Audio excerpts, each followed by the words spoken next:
The American dream is that every man must be free to become whatever God intends he should become. Laura Ingraham on her debut program this week. She's now been attacked for being Catholic. Observer columnist Joe LaPointe, former MSNBC producer for Keith Olbermann, referred to church lady Laura Ingraham, criticized her for wearing a cross, for mentioning God, and for asking White House Chief of Staff John Kelly what he prays for. LaPointe also called Ingraham a fundamentalist Catholic extremist. We're back with Molly Hemingway. So the cross and mentioning God, and she said that U.S. immigration policy helps very few Christians.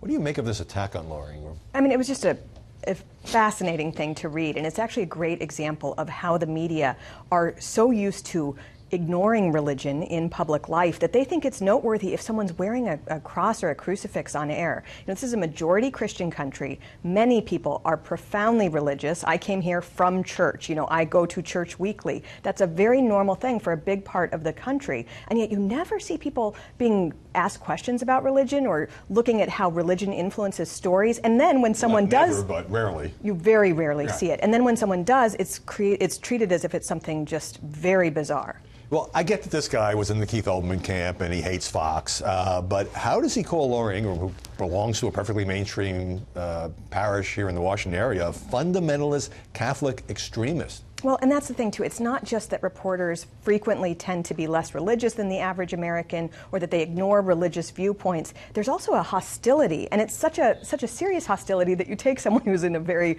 typical Catholic or Christian church and you treat them as if they're fundamentalists. It shows the extremism of many journalists as opposed to the extremism of a typical Roman Catholic. Right. Shannon Bream was also in the headline in the story, but she wasn't attacked on religious grounds. He didn't like her new program or found reasons to beat up. This guy, LaPointe, is a former New York Times sports writer. Well, that's what I also found interesting. This is a man who worked at the New York Times for 20 years. He lists in his bio that he has taught journalism at NYU and other, supposedly legitimate places, and you wonder what are the journalism students learning from people like this. And it is not part of our problem that we have journalists who have been trained not to think through how stories should be framed differently or how religion should be brought into stories. I mean, you look at the end of each year, there'll be like lists of the top 10 news stories of the year, and almost everyone, if not everyone, has a serious religion angle. We need religious literacy. Even if people aren't religious, they should know enough about the role religion plays in the lives of so many people so they can do a better job covering it. So hardly any media reaction to this column in The Observer, and I'm wondering if it would be different if this had been said about somebody who was Jewish or Muslim.